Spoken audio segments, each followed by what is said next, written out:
Well, good afternoon, everyone. My name is Dina Romero and I'm the leader of Bath and North East Somerset Council. I'd like to welcome you to this webinar on the Cleveland Bridge closure, and I will introduce our panel for today's meeting. First of all, I'd like to introduce Councillor Joanna Wright, who is Joint Cabinet Member for Transport. Good afternoon. I'm hoping that Councillor Neil Butters, who is the other half of the Cabinet member, will also be able to join us later, but I understand he may be running a bit late. I also have Gary Peacock, who is the Deputy Group Manager for Highways and Traffic, and also Justin Reeves, our Communication Officer. Hello. And last but by no means least, John Lewis, who is our Traffic Management Engineer. Afternoon. So I'll just give a little bit of an overview of how this meeting will run. We will have a few moments of introduction from myself and Cabinet members, and then I will hand over to officers to run through a short presentation, and then we will open up for questions. We have several questions that have already been sent in, and so we will deal with these first, but I will keep an eye on the question and answer part of the webinar, and if I feel that there are questions that are pertinent perhaps to another question, I will bring those in as well, and we will endeavour to get through as many questions as we can to make sure that everybody gets the answers and the information that they need. So obviously Cleveland Bridge is going to be quite a challenge when it is shut, and we know that you know, unfortunately this was a piece of work that was planned for last year. Unfortunately, due to COVID, it has been delayed and now is happening at the same time as our clean air zone, which may of course have its own complications as well. And so we are fully aware of the impact that this work will have, and pleased that all of you have been able to join the meeting to discuss this work. And you know, I just want to assure you that we have been working with our communities through the pandemic and making sure that we can provide that support and give those answers to people who, you know, are obviously worried and have concerns of doing these things. You know, we would not have chosen to do some of this work, you know, at the time that we have, particularly as we now know that lockdown restrictions are being lifted and the economy is reopening, but unfortunately the bridge continues to deteriorate and we cannot risk any further delay to these works. So I'll just, you know, like to pass to Councillor Wright to just pick up from there, please. Sure. Thank you, Dina. So as a local resident, I really appreciate how impactful these works are going to be on local people and the wider community across Bath and North East Somerset. And this is going to be a very challenging time for all of us. However, we do not undertake these works out of lack of choice. The bridge is in real need of refurbishment, and we have a duty to maintain this structure. The government acknowledges the bridge has to be refurbished, and they are paying for the works. You may recall that the Roads Minister, Baroness Vere, visited Bath to announce this award funding in February 2020, and we were very lucky to get such a significant grant towards the refurbishment of this bridge. Unfortunately, we know that the bridge is continuing to deteriorate, and we need to move forward with the works or risk having to implement further restrictions and prolong the impacts that this would engender. We recognise there is also significant investment in infrastructure in 2021 from rail upgrades around Bristol Temple Meads, and this will also have impact on services between Bristol and Bath. There is going to be major gas upgrade links to Bath Western Riverside development and ongoing fibre installations for broadband as well. The council are working to coordinate these many works and minimise the disruption. And we are keen to make you aware of these many issues going across the network as much as we can, hence why we're calling for this webinar today to update as many people and alert you to the real need to carry out these works and the other works that are taking place across the network. I will now hand over to Gary Peacock, who has a short presentation, followed by an opportunity to ask further questions. Thank you, Joe. Okay, thank you, councillors. I will now share my screen.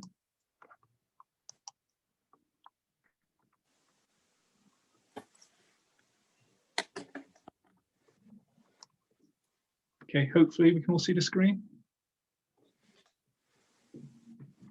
Yeah, okay, thanks. I'll just move on. So a short presentation today, just really identifying why the repairs are needed, how the works will be undertaken, when they will happen, where to find out additional information, and touching on how we will manage traffic. And as we've been said, there will be times for questions at the end of the presentation. So why are the repairs needed? So the actual bridge, the original bridge itself was constructed in 1826. It's a Grade 2 star listed building, and that's nearly 200 years old. Amazing, really. So it's a back in 100 years later, back in 1928, the concrete truss was added. So if you look at the pictures at the bottom of the diagram, the left-hand side is the original structure, which is an artist's impression. Then moving across, you can then see the concrete truss, which has been added. And those orange figures are the council's inspectors undertaking a road access to look at the structure itself. We know the road itself forms part of the public highway, and it also forms part of the primary road network, which links the A36 to the A46. As it is public highway, the council has a statutory duty to maintain the bridge and make sure it's safe.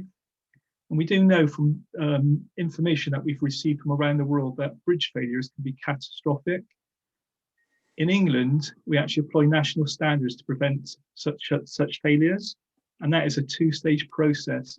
And the process is the bridge is assessed, and that assessment is then reviewed. Both of those stages are undertaken by technical experts. The bridge or the bridges are assessed every 6 years, and from that there is a report produced. The report is evidence-based, and what the report will identify is whether the structure is adequate. If not, what works are actually required. Once we've received the information, as a highway authority, we are duty bound to actually implement the works. So works, I know it's been mentioned, but works for Cleveland Place or Cleveland Bridge are not being undertaken from choice. They're undertaken to maintain the structural integrity of the bridge. And whilst the works are ongoing, there will be a need to actually close the bridge to replace some of those or repair some of those key structural elements. During the inspection, there's a couple of photographs here which have been captured, which I just wanted to share. And those are typical, what you would expect to see on the concrete structure when water is soaked into the structure itself. And just next photograph will show that in a bit closer detail. You can see the water is soaked into the concrete over many years. And then what happens is the reinforcement starts to rust, and that in turn spoils the concrete. Again, that weakens the structure, as can be quite evident here. How would the works be undertaken? Well, the works are designed to ensure the long-term future of the bridge. We will be undertaking repairs to the concrete truss and the deck, repainting the original cast iron arches and parapets, and also importantly, waterproofing and resurfacing the bridge deck itself. The value of works are about £3.8 million. Funding was granted from the Department for Transport back in February 2020. We have appointed Dyer and Butler, who are a specialist civil engineering contractor, to undertake the works. And again, as said previously, works were proposed for the summer of 2020. Unfortunately, due to impact, we've had to slip them back into 2021. Dyer and Butler, as we say, are a specialist civil engineering contractor, and they work for clients across the south of England, from Devon County right through to Somerset County. The works themselves will require access to underneath the bridge, where much of the structure or concrete truss is, and a working platform will be required. And this drawing is just a 3D drawing If I just go to the next slide, this is a cross section. I don't know if you can see the cursor moving, but this is the road section of the bridge, footways. And what this shows is the scaffold is built around and is hanging down from the bridge to give access to the underside of the bridge. And this is where a lot of the concrete structures and repairs will be undertaken. The scaffold itself will be covered or encapsulated with a woven material, and that will actually stop debris and dust and such like from escaping and polluting.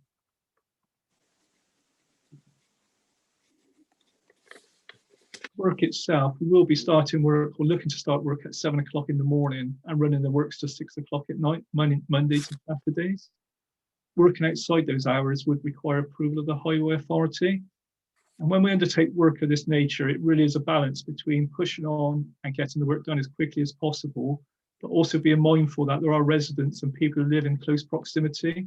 So we need to balance the two needs. We've also undertaken ecology reports and identified precautionary measures for bats. We know what otters actually live in the River Avon. We will have an ecologist on call throughout the works. The fire station and the ambulance station is located really close to the bridge itself and is one of the key routes. And we have arranged for emergency vehicles to actually pass through the works under blue lights. That that will create a challenge, and it may mean that at some stages we have to stop work to allow those larger vehicles to pass through. However, we consider it is important as it is on the emergency route. Pedestrians will have a segregated footway and will be able to use the bridge at all times. And part of that emergency route, which will be a bit narrower, we've allowed for cyclists, cargo bikes and electric scooters to pass over the bridge as well during the works. In terms of timelines, we're aiming to start the works in April, and we expect the works to last about 7 months.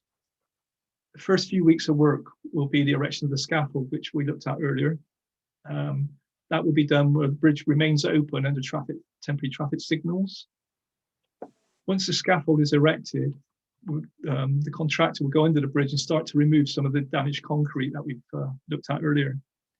We do know, though, that the bridge has continued to deteriorate, and we won't really know the full extent of the works until we've got that damaged concrete removed. However, we anticipate we can still complete the works within 12 weeks. I will just point out, though, this is still a risk, and until we've exposed all the damaged concrete, we won't fully know. Once those key elements have actually been replaced, those key structural elements have been replaced, the bridge will be reopened. And we will continue with the concrete repairs, but at this time with the bridge opened and using temporary traffic signals. Those works will continue through until October, when the work should be completed. We would then need 3 weeks again of temporary traffic signals to remove the scaffold. I think Councillor Wright alluded to the amount of work that will be undertaken in 2021 across the whole network. And our streetworks team are coordinating these works across the whole network and across the whole of Bath and North East Somerset. And some of the key points we've put onto this plan. We know the Clean Air Zone was launched on the 15th of March. There's also major rail works being undertaken at Bristol Temple Meads. We know that the station's being upgraded, but there's also a junction upgrade to be undertaken just east of Temple Meads. And that will mean from early August through to September, there will be some rail line closures between Bristol and Bath. And you can see, ideally, we would like to have the bridge reopened in time for that, because that would cause additional pressure onto the network. Likewise, we know leading up to the Christmas in late November, the network becomes exceedingly busy. And again, we would want the temporary traffic signals removed in time for that Christmas embargo. And these are all things we are aiming towards. In terms of utility works, these will continue through 2021, and the streetworks team are coordinating the works. Some major works we're aware of is Bath, West and Riverside. In around Windsor Bridge, there's been gas upgrades, and there is a proposal that major gas main will be hung from Windsor Bridge, and the works are currently being coordinated to minimise any disruption. And again, we know fibre upgrades will be undertaken in Bath to provide additional broadband facilities, and Streetworks team are working with the providers to coordinate these works.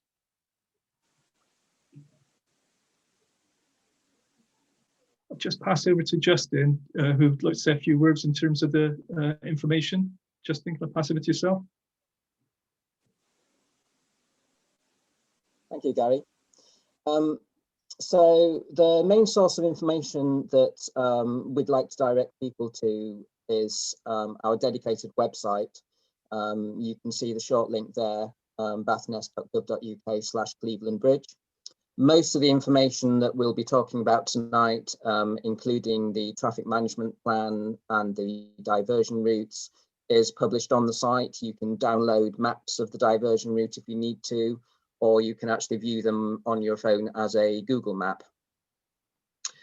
In addition to the website, we'll also be doing several updates on a regular basis via the council's social media feeds, regular press releases, and the council e-newsletter. So I would encourage people to, if you're not already, sign up for those or follow us on Twitter and Facebook. We also have an Instagram account, which is sort of more recent. If there is a lot of work going on underneath the bridge, as Gary has pointed out, it's going to be hidden behind the scaffolding. So while works are ongoing, we'll aim to actually have quite a lot of photographs throughout the course of the works to sort of show what's going on behind the scenes. If you're passing above the bridge, you might not realize what's going on underneath. So we'll obviously try and keep people as well informed as we can as to what's going on underneath. If there's anything that we don't cover on the webpage or press release or social media, then we do have a dedicated email address, which is cleveland_bridge@bathnes.gov.uk. That will come through to myself. I can pick up those emails and respond to any queries or pass them on to the relevant parties if we need to. The two key things that we want to try and get over to people in the communications about works. One is changing behaviour for local trips. So the statistics show that 2/3 of journeys under 5 miles tend to be made by car. So if we can encourage people to walk, cycle, or use public transport for those shorter journeys, then obviously we can reduce the number of cars that are on the network and in the city and causing the queues. Do realise, obviously, not everybody has the option to switch to public transport or bicycles. But if you do need to use your car, can you plan your journey better? So avoid the busiest times and look at using alternative routes outside of Bath, so not adding to the level of congestion in the centre. Thank you, Gary. In terms of traffic management, we did undertake some assessment of traffic pre-COVID. However, what we do know, we've gone into the COVID pandemic. The traffic levels have fallen. They're approximately about 30% lower than what they were this time last year. What we do know, though, as we come out of lockdown, those traffic levels will go up. What we don't know is to what level those traffic levels will go back up to. However, what we do know is that Cleveland Bridge is a major river crossing. And if you close down one major river crossing, adjacent river crossings are going to have feel the impacts, and the assessment work very much indicated that. So when we undertook the initial assessment, it indicated, an increase in flow at Bath Eastern Toll Bridge, increase in flows at North Parade and Churchill Bridge, and in and around Queen Square. Not such a significant increase at Windsor Bridge. Interestingly, reduction of flow along London Bridge and Bathwick Street would be expected. No significant impacts on Camden or the Paragon. And I think we noted that. That's a bit surprising, but it was apparently vehicles rerouting from further away, so avoiding London Road, hence the number of vehicles on London Road going down slightly. And also increasing traffic using the High Street past the Guildhall, which would be expected whilst the Busgates remains open, aiming for the North Parade river crossing.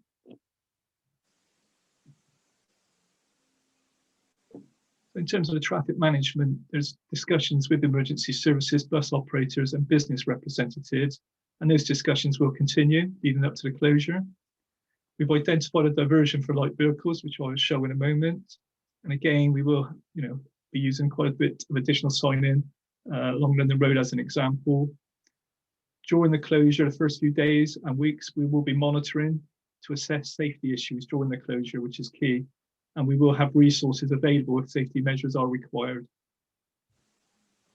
The Freight Association and national operators have been forewarned of the closure, so they should be on their maps as well. We've also got a strategic route which identifies alternatives from the M4 and Warminster, and that's supported by extensive signage on approach routes, including variable message signs, both the Bath and North East Somerset signs, but also utilising Highways England's variable message signs, which is very helpful. And again, we've ongoing discussion with police regarding HGV enforcement. So it's just looking at the strategic plans which have been produced. What we would say is vehicles coming from the M4, we will be using the variable message signs on the M4, which is the Highways England, with an aim to intercept them. It's junction 17, so they don't go to 18, and likewise junction 19, so they don't move on to 18, so they can use alternative routes. If they do reach junction 18, there are the alternative routes which are available to go around Bath. And likewise, coming from the south, there's the alternative routes, A350 up to junction 17, or the A36, A4 up to junction 19 if they so choose. Again, that will be supported by extensive advance warnings and extensive signs along the route. In terms of the localised diversion in Bath itself, as expected, is using the A4, Windsor Bridge, back round the A36. It's a local diversion. Indicated Bathwick Street, access to residents and businesses only. So anyone who lives in Bathwick Street has a business operated there, that should be remain operational. Likewise, Cleveland Place. We know there's businesses that operate around Cleveland Place. The site compound will be located in this vicinity. However, there will be some parking spaces left. So access to those businesses at Cleveland Place will remain. One of the locations in terms of where we felt safety measures were required was Bathampton and the toll road. We know it's heavily used at the moment, but going through a village. We've had several meetings with local members and parish councils and identified the following safety restrictions. It's so the addition of some no waiting restrictions on the entrance to the toll bridge. Importantly, some temporary pedestrian crossings on Mill Lane to enable pedestrians and primarily school children on a route to school to cross Mill Lane where there are no footways and then back across again.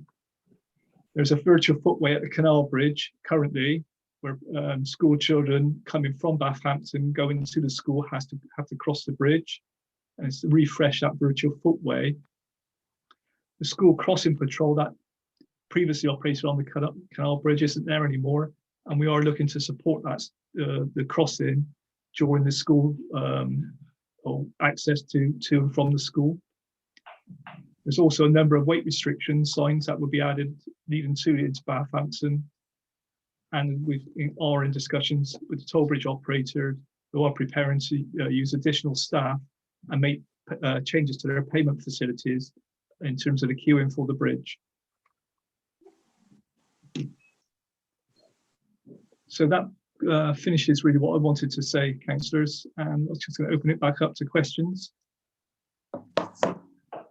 Thank you very much to Gary and to Justin. So I'm going to start off with a question, which is the only sort of planning question that I've received. And it's just to talk a bit about the listed building consent and why it was necessary to have listed building consent before work on this bridge could proceed. I will see, maybe Gary, as you're already unmuted, perhaps you'd like to take that question to start with. Yes, so as the Highway Authority, we maintain our assets across the the whole of Bath and North East Somerset. And we've got many bridge structures which we undertake works on. And normally we would not apply for any form of planning permission. We would carry on and undertake those improvement or refurbishment works on those structures. However, Cleveland Bridge is a little bit unusual. Clearly what we've seen today is quite a unique structure, but it is also a grade 2 star listed building. And because of that, we needed to apply for listed building consent to do the works. And we have followed the process through with the planning requirements for the listed building consent. We are now in the process, or the listed building consent was granted in October 2020. There are conditions associated with that listed building consent, which we're working to discharge at this moment in time. Thank you, Gary. I'm not sure if everybody else had the same slight technical issues there, but if anybody experiences any technical kind of breakdowns or sound going a bit funny or whatever, then just bear with us. Obviously, webinars attract a different variety of problems and complications than perhaps physical meetings do. So I've got a few other questions, and as I said, they some of them have been sent in beforehand, and as I said, I will try and incorporate questions that I'm receiving live at this webinar as well. So the first question is I think quite a simple question, which is requesting a map to show the routes for getting across Bath. Justin, would you like to answer that question? Yes, so as I mentioned earlier, if you go to the website, there are two versions of the maps. So one is a downloadable version which you can print out on A4, and that's quite detailed. The alternative is if you want to view it on a phone or a tablet or some kind of mobile device, there is actually a Google map. So you can see the weight restrictions and the recommended routes marked onto Google Maps, and view those in car if you're using it as a sat nav as well. So are the sat nav companies, have they been alerted to this bridge and the times when it will be closed? So the information, that might be a question for you, Justin, as well. Yes, sorry. So the information about the bridge closure goes on a system called One Network, which is where the council posts all the information about the roadworks on our network. A lot of satellite navigation companies do draw information from that. We can also make a note on Google Maps. We can send them a message to say that the bridge is closed, and we can give them the details of that. But obviously, where the satellite navigation companies draw their information from tends to be quite wide ranging. So unfortunately, they don't allow you to specifically modify their data. So we'll do our best to keep the information updated, but as they're outside of our direct control, we can't guarantee that that information will be live. Okay, thank you very much, Justin. So obviously, I think many people will be aware that this crossing is incredibly important for our emergency services. So what's going to happen to the emergency services that are stationed on one side of the bridge? I'll take that, Dina, if that's okay. Gary? Yeah. So when the bridge is closed, we have discussed it with the emergency services, and where they have an emergency response, we will allow or make arrangements for those flashing blue lights to actually pass over the bridge. What we may need to do, because some of the works are structurally sensitive, or they will be, and we'll be working quite in the centre of the bridge, we may need to stop works on some instances to allow those vehicles to pass through. However, the emergency vehicles will be able to pass through the works to attend those emergency calls.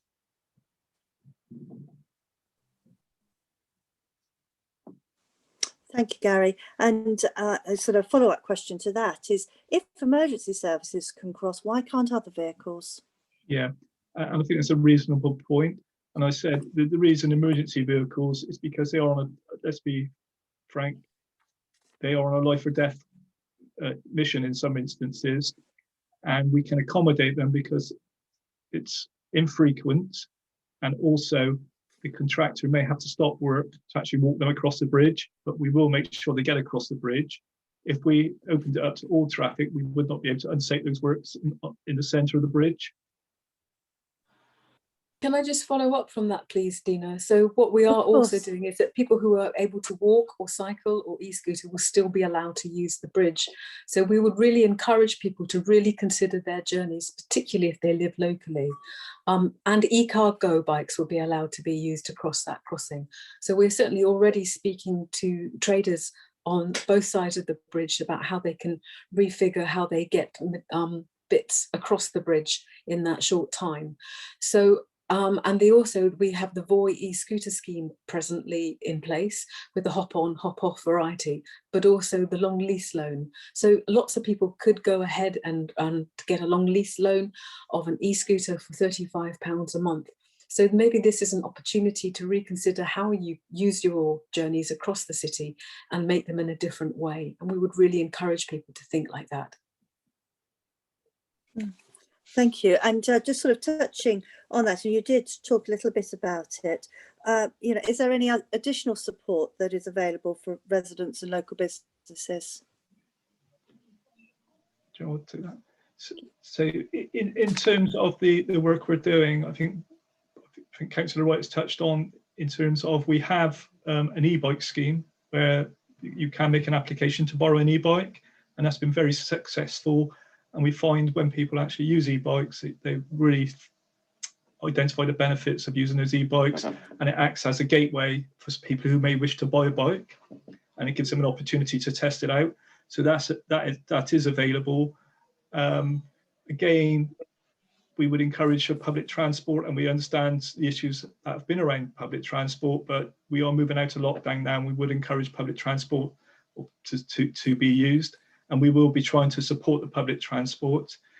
In terms of the approaches to the bridge, where we are able to close vehicle lanes off, so for example on the London Road, we will be coning that, and to enable cyclists to use the approaches to the bridge.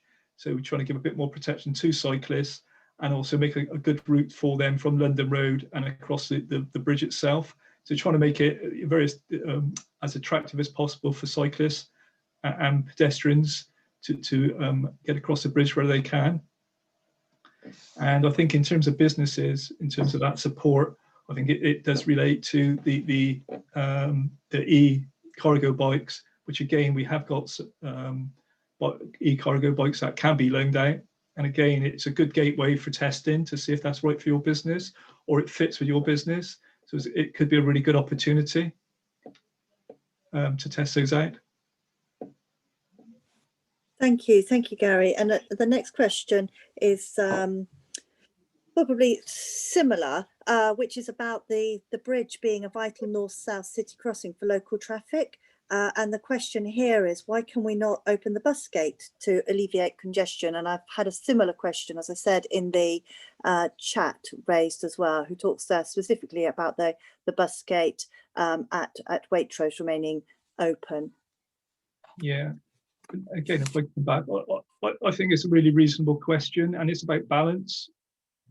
Now, on the 15th of March, I would just say the government released the bus strategy, and that started to identify what we will do in the future for buses in terms of post-COVID. And it's been identified that the aspiration is to get bus patronage back up to pre-COVID levels and actually go beyond that. So buses actually form a real key part of our transport plans going forward. And we know, a bus with 50% of people takes up significantly less and reduces congestion significantly. So in terms of the bus gate, I think it's important to remember why we put the bus gate there in the first place. And it very much was to remove buses from congestion and encourage greater use of public transport. When Cleveland Bridge is closed, we do know that the location in and around the Guildhall and the North Parade will become quite heavily congested, and hence we need to keep the bus gate there so we can protect bus services. And there's a level of debate actually and discussion ongoing as to whether we should actually extend the hours of the bus gate, not reduce the hours of the bus gate, to protect public transport and encourage, you know, greater use of public transport. And that is the direction of travel that we're moving towards. Yeah, I would just like to back Gary up on that. So the government have released a new Bus Back Better national strategy to bus use for the government from across the country. So one, I would urge lots of people to read that as a new government directive. But equally, one of the questions seems to be about which buses cross the bridge. At the moment, there is actually only one bus that crosses the bridge, and that's the Fairsaver X86. So that will be rerouted, and we would really again encourage people to get back on buses. That is going to be the government message shortly in post the releasing in the lockdown to move people forward, is that, you know, get on a bus, use the local buses, and if we can keep those routes open, that helps a lot of school children getting to and from school and other workplaces. So one person in one car takes up a lot more space than 50 people on one bus. So think about your journey, consider your journey, and make other choices. And the reason why we need to keep the bus gate is to make sure that the whole city doesn't come to a gridlock, and that we can continue to move the bus services around. Thank you. Well, I will stick with perhaps large heavy vehicles and talk about HGVs.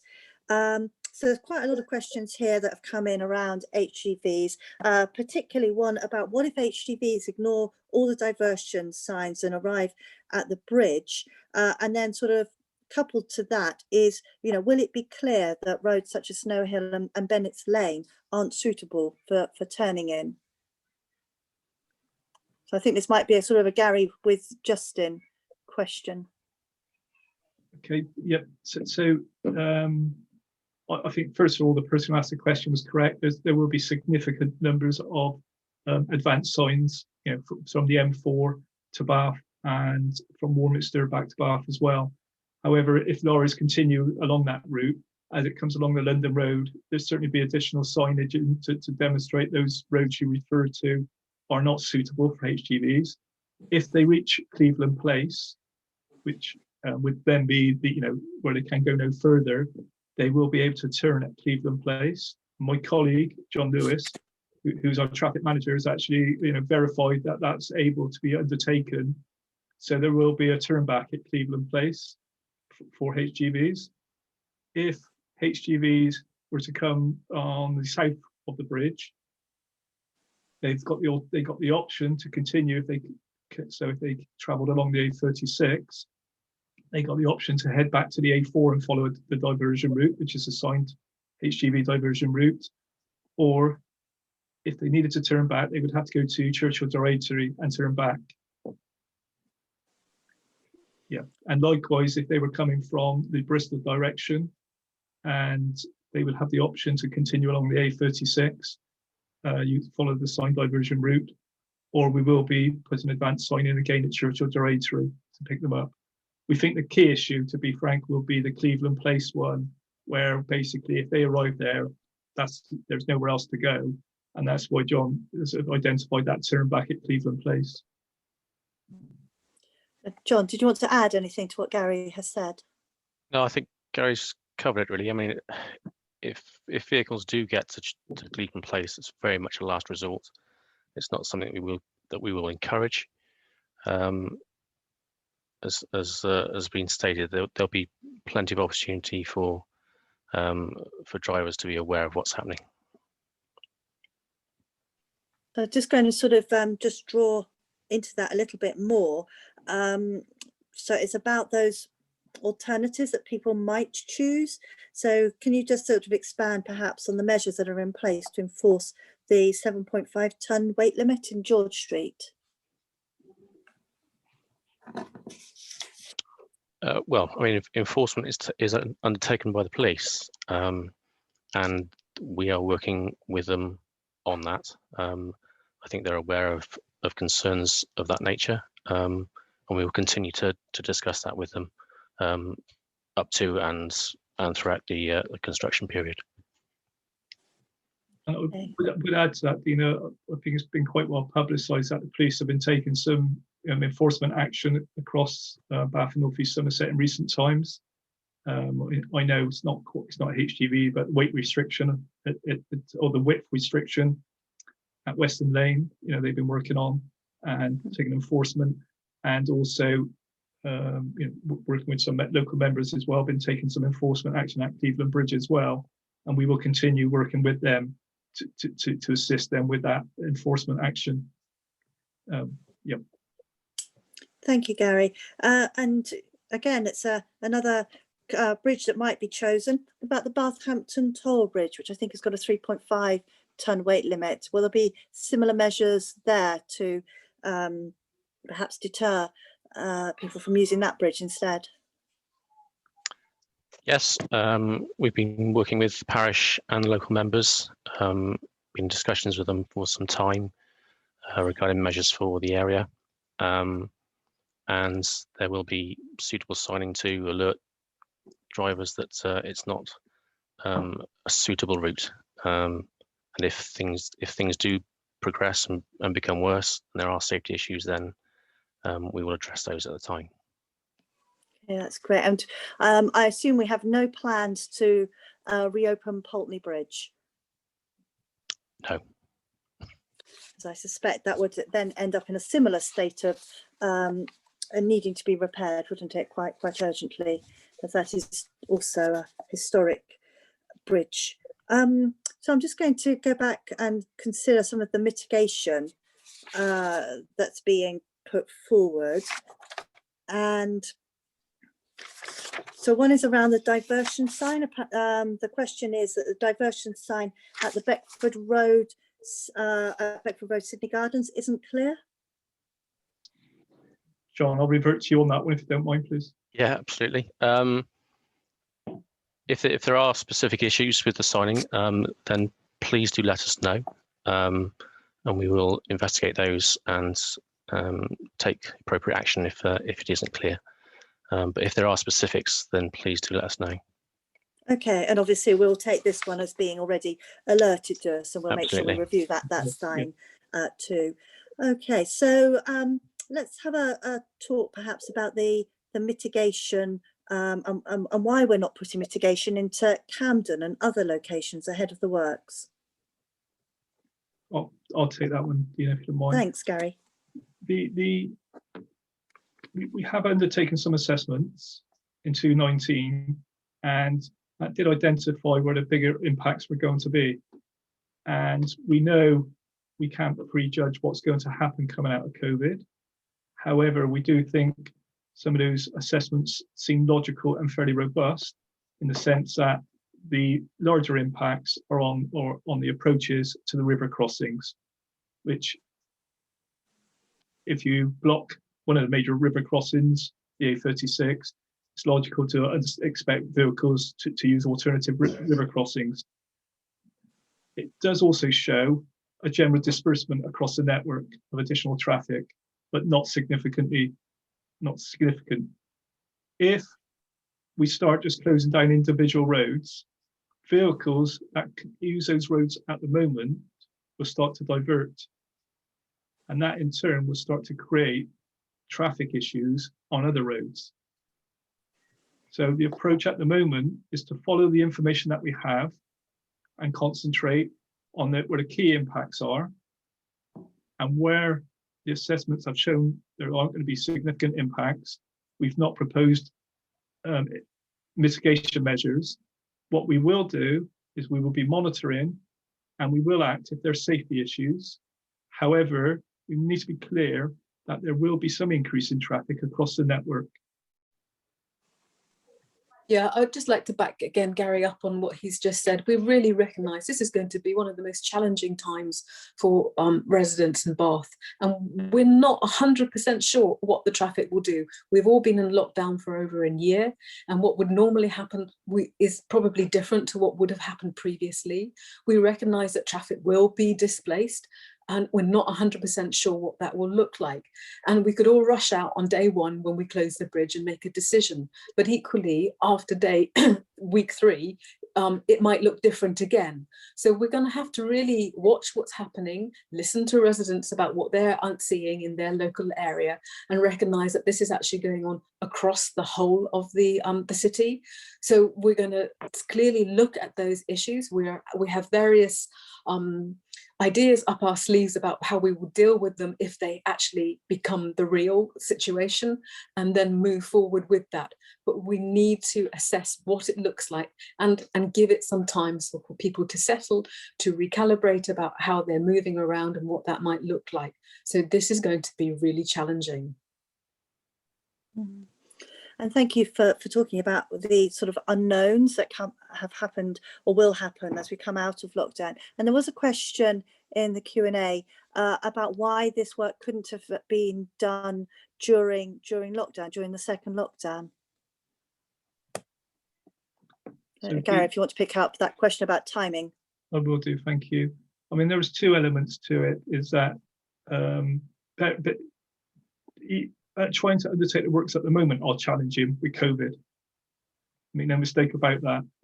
And we're in detailed conversations with the contractor about how they can work on a structure which is in a reasonably confined space once they put the scaffold in place.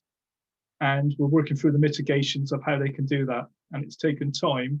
So let's be clear about what we're saying is we're continuing with the construction process, even during coming out of COVID. In 2020, we were going into COVID. We weren't able to do that.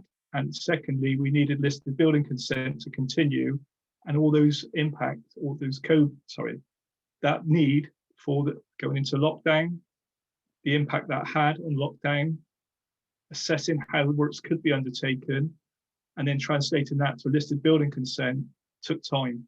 And that's why we weren't able to do it in the second lockdown. And there are consents to get into place, and we're still working through some of those consents at the moment. As what, you know. Thank you, Gary. And there's another suggestion that's been made in the question and answer about, would it be helpful to consider turning off the clean air zone camera in Queen's Square? So it'd be interesting just to get your take on whether or not that would be helpful to prevent the sort of backup of traffic. That's the mitigations in terms of the new traffic signals in Queen's Square. I think, again, Dina, right. Yeah, I think again we wouldn't want to turn that off at the moment, because in some respects that may assist with some of the traffic flows in terms of what will happen in around Churchill Bridge and Green Park. But again, that will be looked at and monitored during the course of the works. We have that ability to do that. And again, going back to the clean air zone, the government gave us a directive to make our air free from air pollution in the shortest time possible.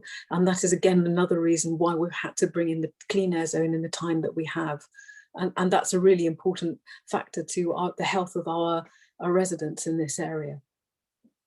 Absolutely, and it leads on quite neatly into a question around readings to assess air quality, and just I think some would like some confirmation that we know what the air quality was like before the works, and we will be monitoring it throughout the works and indeed after. Yeah, and there is also now an online site on the Baines website where you can look at the readings. So recommend you go there. Yeah, Dina, so again, as Councillor Wright said, we will be capturing the data before, during and after, and that data will be available in terms of air monitoring. And obviously any we'll make sure we put all the links to these various kind of fact sites on alongside this webinar when we put it on the YouTube channel as well. I'm just going to quickly have a look through the question and answers to see if there's any additional questions that we've not touched on at the moment. I mean, obviously there is recognition that this is going to be quite a challenge for residents as well as for businesses, and it's it is going to be very difficult, I think, for everybody, but this work has to be done, and it needs to be done now. I'm just having a quick look as I have a question. There was a question about, did the works go out to tender? So Yes. our legality on what we've been doing. Thank you, Joe. So the answer is yes, the work did go to tender. I mean, we obviously follow procurement processes, the strictest procurement processes, and a contract of this nature would go out to tender, which it did do. Went through competitive tenders. It was assessed and awarded to Dyer and Butler. Thank you. So the question that I've been reminded about, which is about how can a 7.5 ton weight enforcement be made without a weight bridge? I don't know whether that's a question for you, Gary, or for John. I mean, the police enforce it. We can enforce it at the moment. It's a plated, John, isn't it? As I recall, we've done work on it previously. Yes, and we continue to do some work on it. But yeah, it's it is a process for the police to follow. Yeah. So sorry, Dina. Just to be clear, it is under the vehicle registration. You're in breach. So it's a classification of the vehicle which is in breach. Okay, thank you. That's really, really helpful. So I was just having a quick double check to see whether we've how well we're doing with answering all of the various questions. And there's a couple of times there's come up a question about working with our neighbouring authorities, and I wondered if you could give some reassurance, Gary and John and Justin, and indeed both cabinet members, about the lines of communication with our neighbouring authorities.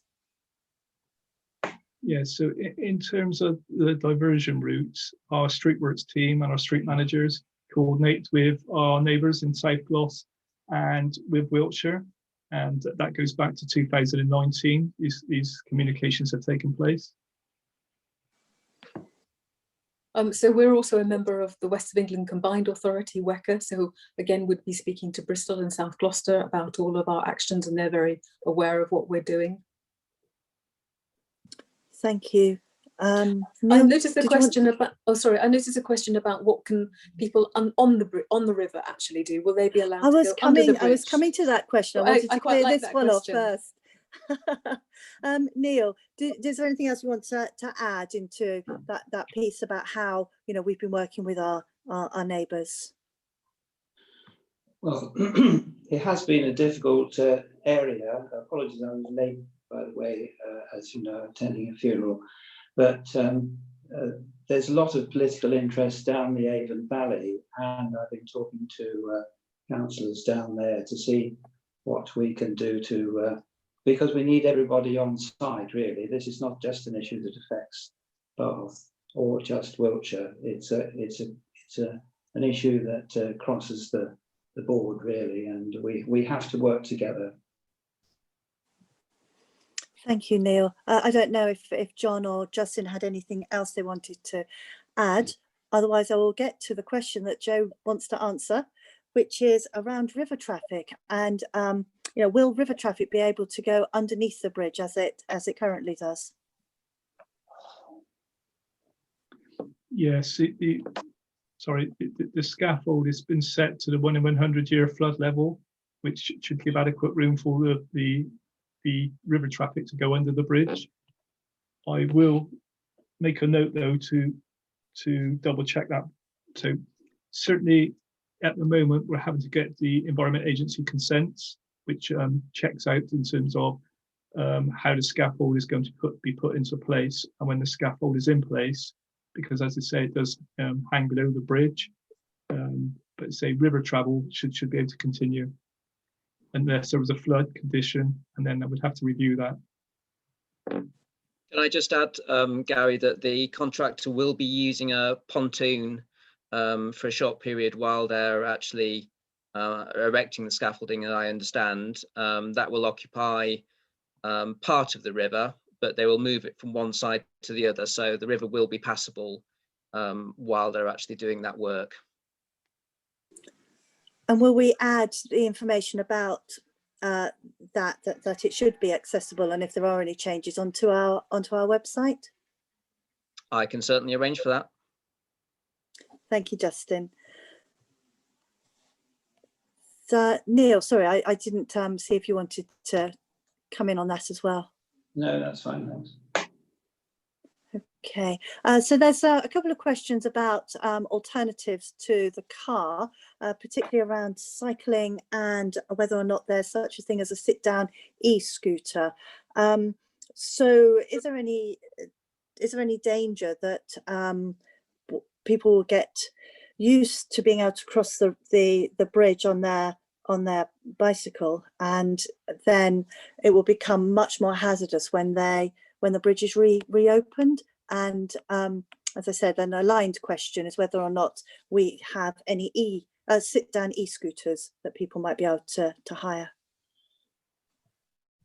I think, sorry, so it's an interesting point. Clearly, during the closure, there won't be any traffic on the bridge, and it would be much more desirable for cyclists. I think we have to accept that. When the bridge is reopened, there's not room to currently put a cycle lane on the bridge. So the cyclists would share the carriageway with vehicles. So I think, you know, there's a point to be made there that if you are a cyclist, once the bridge is reopened, it won't be such a desirable route. I think we have to acknowledge that. And on the e-scooters, at the moment, we only have the stand-up e-scooter variety. We are certainly talking to Voy about other options, but I don't think that will be in place at this present moment. But if you are interested in a sit-down e-scooter, then please let us know, because I guess it gives us more strength in our argument for getting alternative modes of transport if we know that there is a desire for them. So then my last question then is the one: what happens when the bridge is reopened, particularly around the weight restriction? Will that automatically go back up, and indeed why would that happen if that is the case? Yeah, do you want, I'll take that Gary, one. yes please. So prior to February 2020, there was no weight restriction on the bridge. In February 2020, a temporary weight restriction was added to the bridge because we knew of it becoming structurally the need for structural repairs to be undertaken. Once those repairs are undertaken, that weight restriction will no longer apply, as is temporary, and the bridge would revert back to its pre-2020 condition, which was no weight limit. And is that something that we as a council have a great deal of say over it, or is this something that is really at the not whim, but is it really at the direction of government? So as I touched on at the beginning, the bridge, unfortunately, is part of the primary road network, and as part of the primary road network, it's covered by government statutory guidance, which says that if we want to change the condition of the bridge, i.e. put a weight restriction on it, we will have to, one, seek or liaise with the adjacent authorities, because it's part of the primary network, and ideally we would reach agreement to do that. And in doing that, before we could put or before a traffic regulation order for a weight limit could be put on. In 2012, a temporary weight restriction, a permanent weight restriction was proposed. That was appealed to the DFT, who said to the council they could not put a temporary weight restriction on because it was part of the primary road network. So previously we've been unable to put a permanent weight restriction on the bridge because central government would not allow us to do that. And that's the condition we find ourselves in at the moment. The alternative, since 2012, we have worked with our colleagues in Wiltshire and Somerset and Highways England, looking at promoting a study or a strategic study for north-south connectivity, so from the south coast to the M4, to identify what is the correct routes for HGV vehicles. So not just looking at it in a local level, but looking at it in a strategic level. The government is now funding that study, and it's in the early stages of being progressed. that study would identify what the primary road network should be from the south coast to the M4, and whether improvements along that route should be undertaken.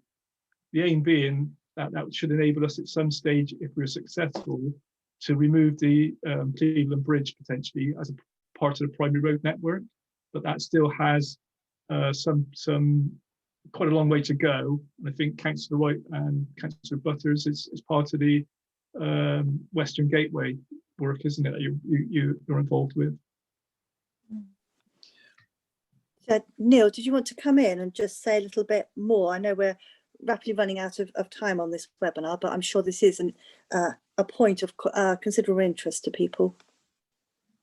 Yeah, well, I think at the end of the day, one has to bear in mind that we've been told we must undertake this work by the government, and we're doing our best to implement it with minimum disruption. But unfortunately, as Joe said, this is a very tricky operation.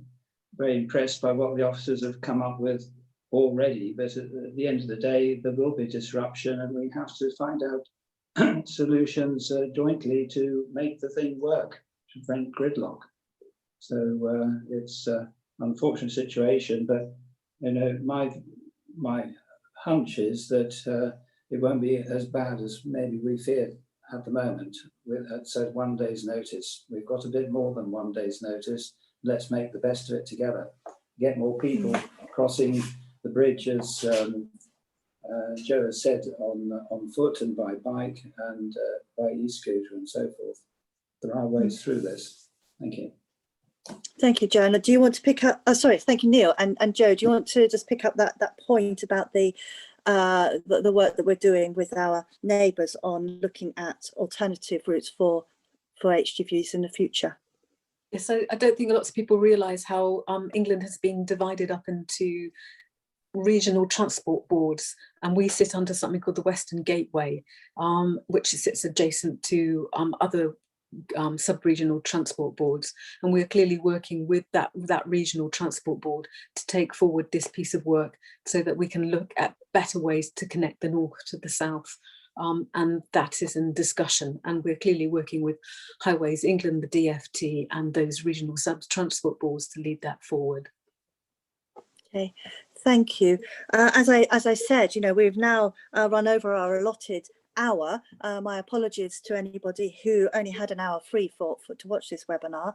I hope everybody has found that of interest, and this webinar and the presentation that was given within it will be available on our YouTube channel, and we will make sure there's any additional links are also there as well. If you've got any questions or require any more information, then please make sure you send those in to the web address, the email address, sorry, that Justin gave earlier. And again, that will be easily identifiable alongside this webinar.